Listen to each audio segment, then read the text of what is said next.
Diller, Scofidio e Renfro é um estúdio de design em Nova York fundado em 1981 e é formado por mais de 100 profissionais, liderados por 4 parceiros.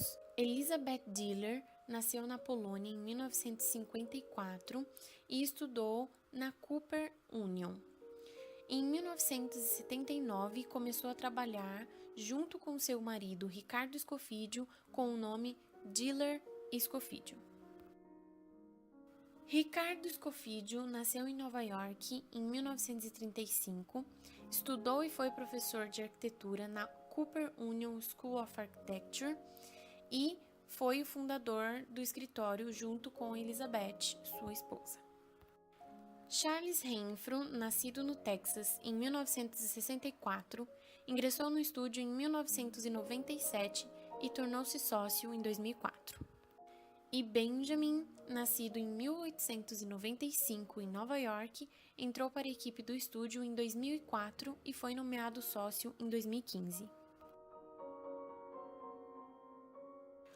O estúdio surgiu em 1981, mas o casal começou a trabalhar em conjunto em 1979 e inicialmente não realizou muitos projetos de arquitetura tradicional, mas cultivou sua própria versão do modernismo em seus projetos de arte, principalmente instalações, esculturas e construções, bem como cenários, design e outras obras de arte.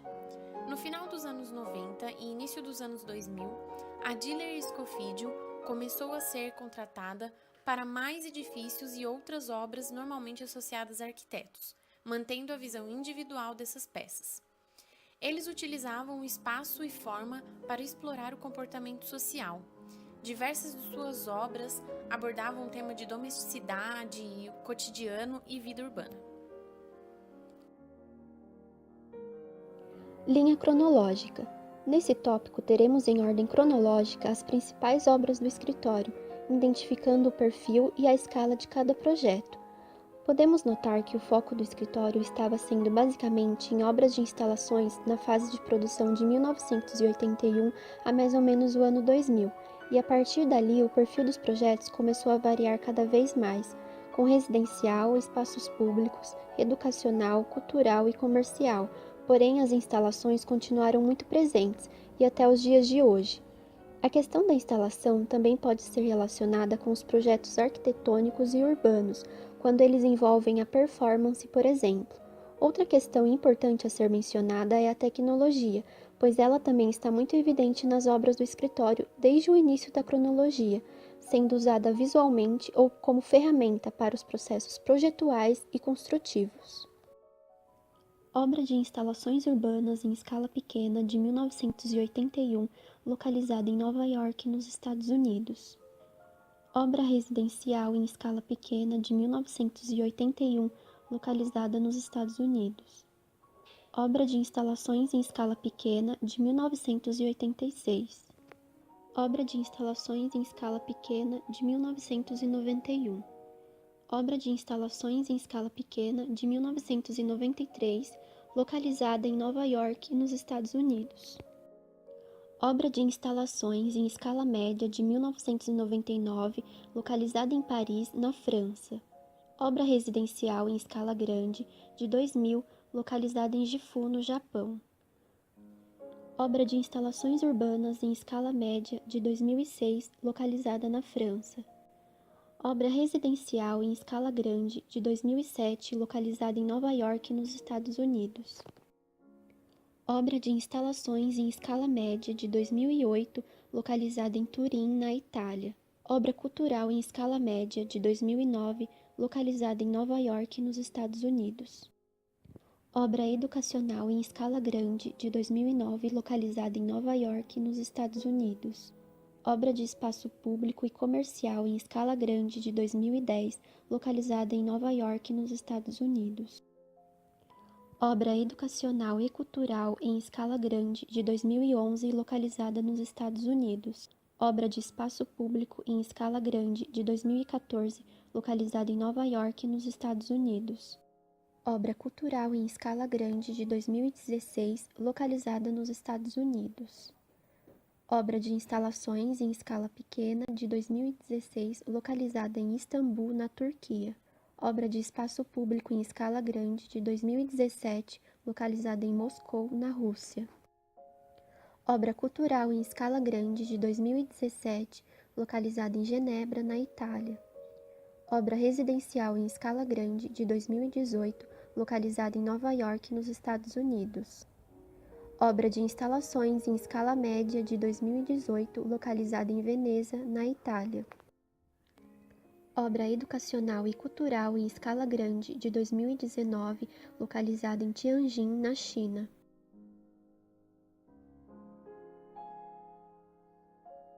O projeto da Slow House foi destinado a um local à beira-mar em Long Island. O que Elizabeth Diller e Ricardo Scofidio propuseram era essencialmente um dispositivo habitável para examinar a vista privilegiada do mar. A residência é formada por uma pequena curva, denominada pelos arquitetos de curva de desaceleração. O formato exterior da casa sugere, inicialmente, uma forma orgânica construída por uma série de cortes acompanhados por rotações de 10 graus fora do eixo. Ao entrar, a pessoa poderia escolher entre duas rotas: um corredor curvo que leva ao longo de uma ilha de dormitórios no nível do solo, a outra subindo gradualmente em direção a uma área de estar elevada, voltada para a água através de vidros de parede a parede. A experiência da visão da água foi enriquecida por meios eletrônicos. Uma câmera de TV montada em uma haste inclinada para cima e para longe da casa podia gravar a vista, panorâmica ou zoom, conforme indicado. Para ser mostrada em um monitor suspenso, as imagens do monitor de vídeo e do horizonte real muitas vezes não coincidem, como uma espécie de negação da autoridade do indivíduo e escolher seu ponto de vista, exibindo vistas de verão em frente a uma vista de inverno ou vistas tempestuosas em dias claros. A forma da casa, com seus deslocamentos de eixo, tensiona a constituição tradicional da planta. Com esse projeto, eles associam a justa posição dos campos da visão e uso da tecnologia para ampliar e questionar o significado associado à janela. Ao contrapor a função básica da janela com o uso das mídias, a própria ideia pré-concebida de janela é desmaterializada, já que pode ser pensada como uma tela de enquadramento de uma imagem que não necessariamente é real. O projeto de Sheed surgiu como uma proposta para uma área sobre o pátio de manobras da ferrovia no Hudson Yard, a ser urbanizada após a sua cobertura. O Sheed, novo centro de invenção artística de Nova York, será inaugurado na primavera de 2019. É um edifício de 18.500 metros quadrados, projetado em colaboração com o grupo Rockwell. O design flexível do edifício acomodará a mais ampla gama de desempenho, arte visual e trabalho multidisciplinar. Dois componentes principais compõem o The Sheet: um edifício de base de 8 níveis para espaços de programação e suporte cultural, e uma cobertura versátil que se instala sobre uma praça adjacente para dobrar a capacidade do prédio sob demanda.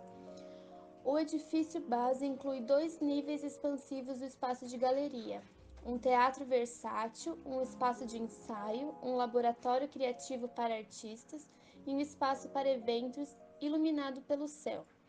A concha forma um vasto salão que acomoda performances, instalações e eventos de grande escala. Essa instalação serve como uma espécie de pilar na entrada principal para mais de 70 eventos de moda no Lincoln Center.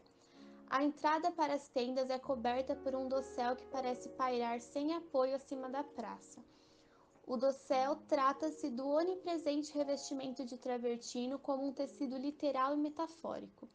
A cor e a textura do travertino foram transformadas em uma impressão de um material macio que envolve um sistema de suporte estrutural, produzindo a experiência surreal de caminhar sobre um volume de travertino flutuante suportado pelo ar. Quando o vestido de travertino toca o chão, sua forma assume os contornos da rampa de entrada e das escadas.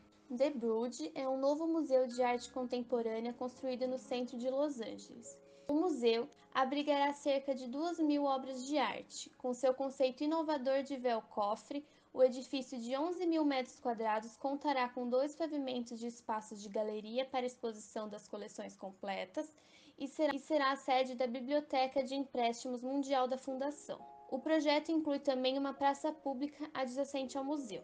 O projeto busca um lugar de destaque na lista dos museus ecoconscientes e eficientes. Apelidado de O Véu e o Cofre, o projeto do museu funde os 2 programas-chave do edifício, Espaço de Exposição Pública e o Acervo, que irá apoiar extensas atividades de empréstimos da Fundação de Arte. As comodidades ao público incluem a praça pública, um restaurante, um novo semáforo no meio da quadra e faixa de pedestre conectando o museu com a Moca e a escola Calborn, além de 2 requalificações da paisagem urbana. O bosque da praça com oliveiras centenárias e grama conformam espaços para piquenique ao ar livre, filmes, performances e eventos educativos. Os projetos do escritório envolvem instalações, videoarte e cenografias. Neles, a obra é vista como um objeto que distorce a realidade utilizando técnicas cenográficas, além de uma grande valorização do acontecimento e da construção do pensamento a partir do tempo imediato. Ricardo Escofídio tem uma formação associada à arquitetura de papel e tecnologias direcionadas à fotografia e videoinstalações. Elizabeth Diller tem interesse pela produção artística, relações entre espaço e cultura. Dessa forma, o ambiente é entendido como uma performance, uma abordagem espacial expandida, que inclui aspectos como subjetividade e domesticidade. Suas propostas têm caráter experimental e interativo.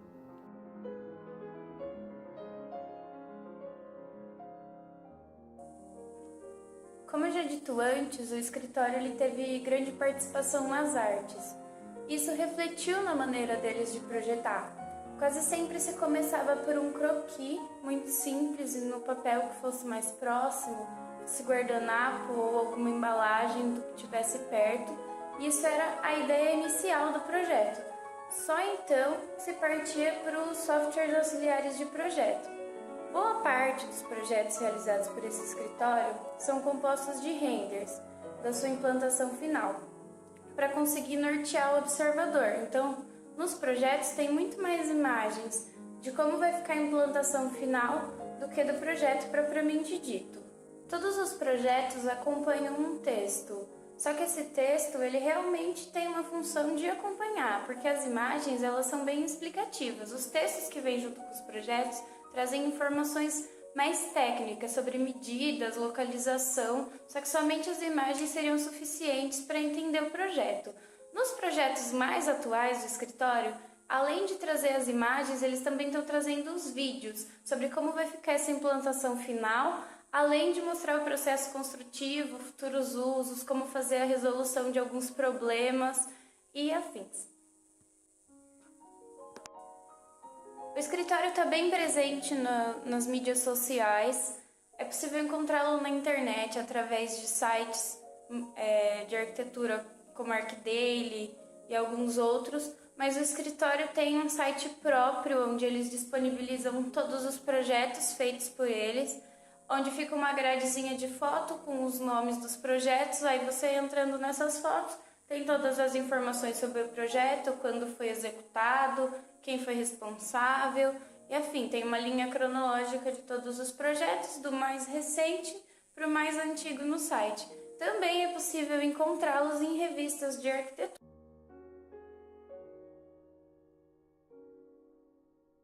O Blur Building foi um pavilhão construído para a Expo 2002 na Suíça, ancorada no lago Neuchâtel, em Yverdon-les-Bains.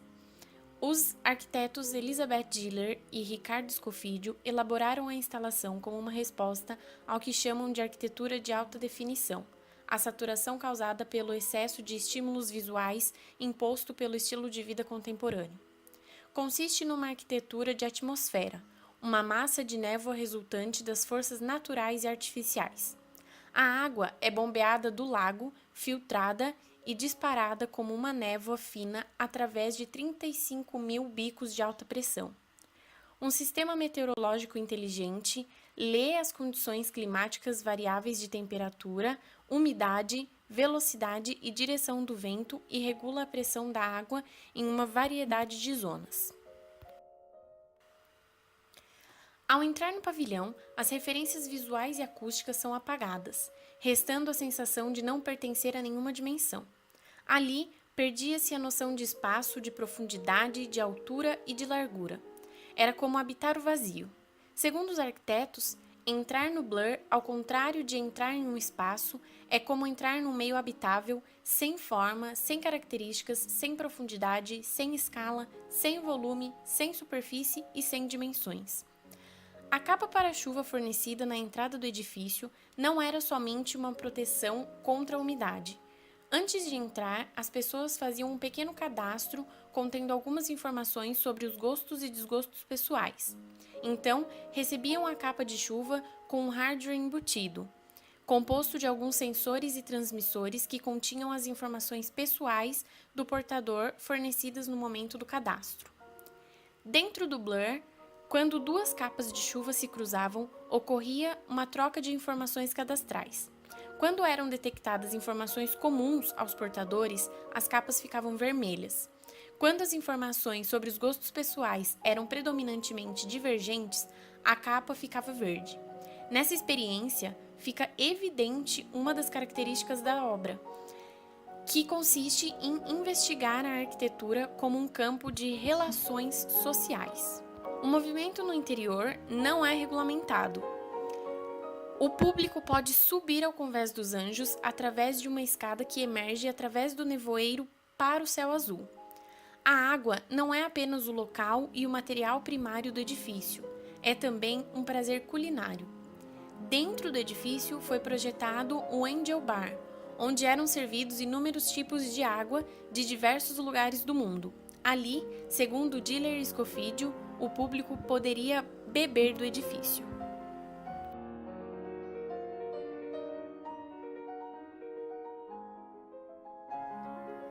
No texto de Anthony Vidler, O Campo Ampliado da Arquitetura, ele examina esse campo fazendo um paralelo entre arquitetura e escultura, que podemos relacionar com o escritório Diller Scofidio e Renfro, pois a maioria de suas obras estão envolvidas em ideias de instalações artísticas, esculturas, performances e cenários, demonstrando assim que a arquitetura do escritório tem um campo ampliado, ou seja, se expande para outras artes em busca de maior envolvimento com o ser humano.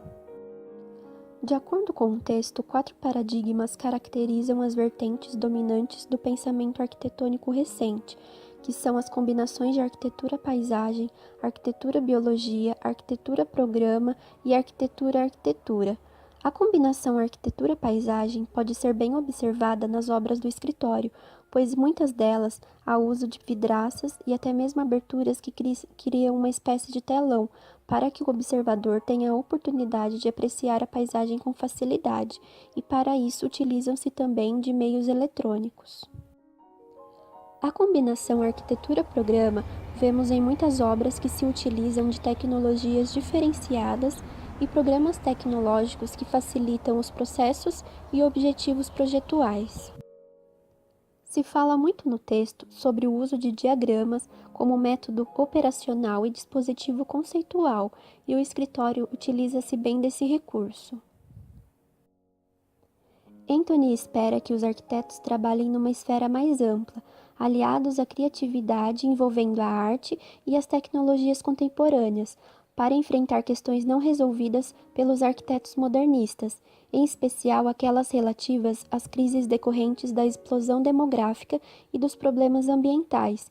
E ao vermos as obras do escritório Diller Scofidio e Renfro tão envolvidos com a tecnologia, eficiência ecológica, instalações artísticas, paisagem, programas, podemos afirmar que eles estão nesse mesmo caminho.